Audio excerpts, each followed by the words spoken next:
Why do we say that, the children of Israel? Why do we say that, children of Israel, when our children are called kids? Kids are baby goats. You have kids. They're called the children of Israel. We have kids. In the Hebrew, the rabbis blessed the congregation, which is called the benediction symbol.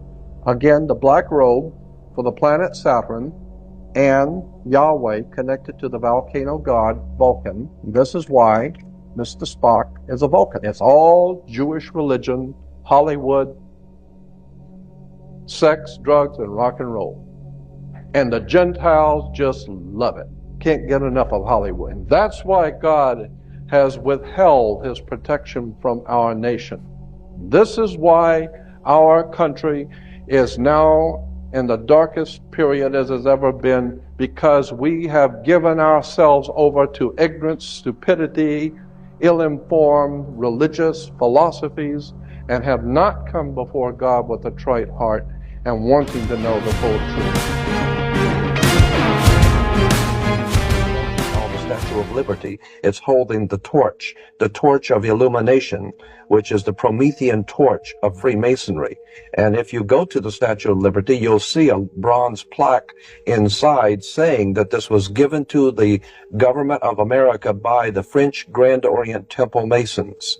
And it is a symbol of Grand Orient Freemasonry in America, the holder of the light. And that's exactly the same torch that is carried during the Olympics. It is the torch of Prometheus. It's not the torch of freedom. No, it's not the torch of freedom. Of the Illuminati. Illumination. To add also that on the back of the Liberty dime, on the back of the old dime in America, there was the fasci, which you look in the encyclopedia or dictionary, you look at the word fascism, you'll see that the symbol for world fascism was a bundle of sticks or bundle of rods with a hatchet head. That was on the back of the Well, you see that on each side of the speaker's podium at Congress. Oh, absolutely. So they have the fasci on each side. Absolutely, and it's also the symbol for the United States Senate is the fasci.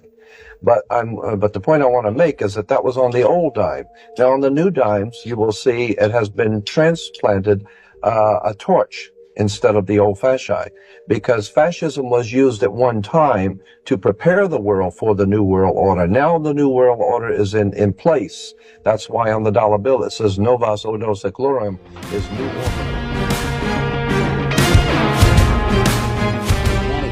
In this country, because Illuminati and Satanism are one and the same as far as I'm concerned. In fact, I've talked to Satanists who have dropped out of the movement, so to speak, or are still victims and on the run. And they've told me, said, we're Illuminati. And there's absolutely no question about it. Illuminati is a satanic organization. Illuminati had infiltrated virtually every level of society in our country, and particularly the governments, the various governments, federal, city, state, and on down. City councils, law enforcement, intelligence community, they have not missed a lick. And look at the control they have. And, you know, if you want total control, you got to take over the money, and they've taken over the money through the Federal Reserve. Federal Reserve is not a federal agency, it's a private organization run by the Illuminati. Absolutely no question about it. Well, I can say this without any hesitation. The Illuminati / Satanism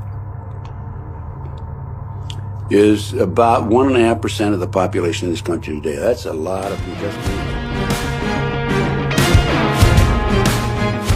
125 years ago, they noticed something. People bought Coca Cola in the summer, not in the winter. People didn't think of it as a winter drink. So the Coca Cola advertisers were like, what if we somehow worked Coca Cola into Christmas? So what the Coca Cola advertisers did was they found a saint, Santa Claus. They grabbed him, they merged him with the story of Saint Nick, and then somebody got inspired. And the inspiration was to merge him with Kris Kringle. Kris Kringle was a Danish thief whose job in the day was a chimney sweep. And they merged this together. They stuck them in Coca-Cola colors, red and white, and then they stuck them on the bottom. That's why periodically you'll see Santa Claus on a Coca-Cola can. And they transformed Christmas, where all of a sudden this mythical being who drinks a lot of Coca-Cola is bringing you presents. And in the process now, the average Christian in the United States at least thinks Christmas is the important Christian holiday because of Coca-Cola advertisers trying to get you to drink more Coca-Cola.